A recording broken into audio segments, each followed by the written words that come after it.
Sud Radio, le grand matin week-end, l'info Éco Plus, Didier Testo. Bonjour Didier. Bonjour Jean-Marie. Fondateur de la Bourse et la Vie TV. Didier, la chute du gouvernement Barnier n'a pas provoqué à ce jour de séisme sur les marchés financiers. Comment on explique ça ? C'est vrai que les observateurs avertis ont noté que le CAC 40 avait plutôt bien digéré cette chute du gouvernement Barnier. Et si on ne se contente pas de regarder la France, le DAX, par exemple, le principal indice de la Bourse de Francfort, n'a pas non plus sombré avec l'attente d'un nouveau chancelier allemand. Alors, il faut rappeler pour ceux qui nous écoutent que les indices boursiers représentent d'abord des entreprises cotées de différents secteurs avec des actualités différentes. Donc, il peut y avoir des réactions immédiates à une information qui est publiée. Mais assez vite, les sujets qui concernent les entreprises reprennent le dessus.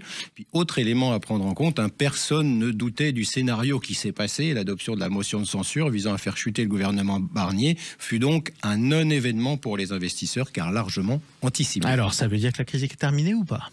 Alors, même si la France a connu peu de crises de la dette publique dans son histoire, il n'est pas exclu que la situation se détériore quand même fin 2024 ou en 2025. Mais les spécialistes estiment, au-delà de la santé dégradée de nos finances publiques, c'est plutôt l'incertitude politique qui pourrait inquiéter les marchés financiers, comme l'avait montré l'écart de taux entre la France et l'Allemagne. Depuis la dissolution en juin, on avait vu une évolution significative. Les marchés financiers scrutent de près ces évolutions politiques françaises et l'absence de budget avec une chute du gouvernement, une hausse du déficit en 2025 par rapport aux prévisions actuelles, par exemple, pourrait pousser les taux à la hausse. Dans ce cas, la hausse des taux accroîtrait les charges d'intérêt de l'État. Bien sûr, cela pourrait se répercuter sur les banques et les taux payés par les ménages et les entreprises. Mais il y a aussi l'autre côté que voient les investisseurs. Pour l'Europe, c'est une croissance faible attendue en 2025. Dans la zone euro, 1,2 contre 2,4 par exemple aux États-Unis. Or, la France, on n'est même pas à 1%. En Allemagne, à 0,7, pays de référence pour les taux souverains. Alors, avec une baisse de taux de la Banque Centrale Européenne qui est attendue en 2025, cela devrait soutenir la demande intérieure européenne. Et donc, l'économie française pourrait aussi alimenter les fameuses, vous savez, recettes fiscales chères à Bruno Le Maire. Oui. Les titres de la presse internationale évoquent un effondrement, il n'est pas encore là. Pour un investisseur suisse, la demande pour la dette française reste soutenue, car c'est la dette la plus liquide en Europe et elle est dotée d'un taux de rendement attrayant. Alors cela n'enlève rien au fait que le nouveau gouvernement sera sous l'œil attentif des investisseurs internationaux au cours des prochaines semaines, sachant que Donald Trump, lui, est déjà prêt à dégainer ses armes économiques contre l'Europe. Absolument. Donald Trump qui était hier en France pour la réouverture de Notre-Dame de Paris. Didier, alors si le sujet des taux d'intérêt reste sensible, il y en a un autre qui est très important. Ça concerne le Bitcoin, parce qu'on a vraiment franchi un seuil symbolique cette semaine. Alors le Bitcoin, il faut rappeler, est un crypto-actif, un actif numérique, même si de plus en plus de voix évoquent une monnaie, en tout cas depuis l'arrivée de Donald Trump aux États-Unis favorable à ce type d'actifs. Eh bien, le plus grand marché financier au monde est sur le point d'adopter une réglementation plus libérale et favorable à ces cryptos. Donald Trump a annoncé récemment que Paul Atkins, un acteur reconnu justement sur ce secteur des crypto-monnaies, prendrait la tête du gendarme des marchés financiers, l'autorité des marchés financiers, la SEC.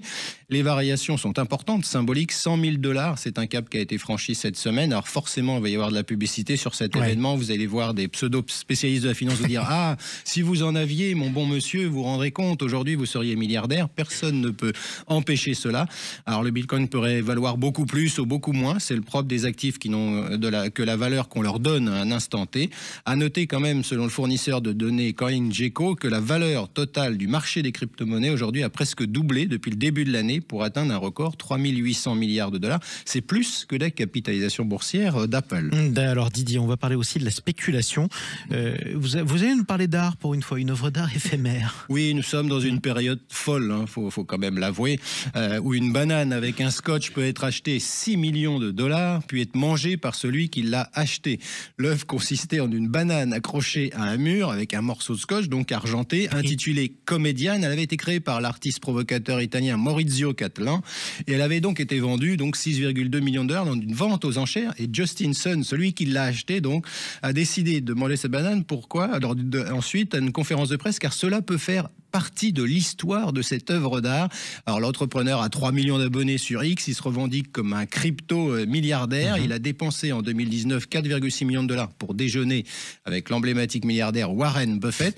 Sa fortune réelle n'est pas connue, il n'a pas été recensé dans le fameux Bloomberg Billionaire Index. Il fait même l'objet d'une enquête du gendarme de la bourse américaine, la fameuse SEC.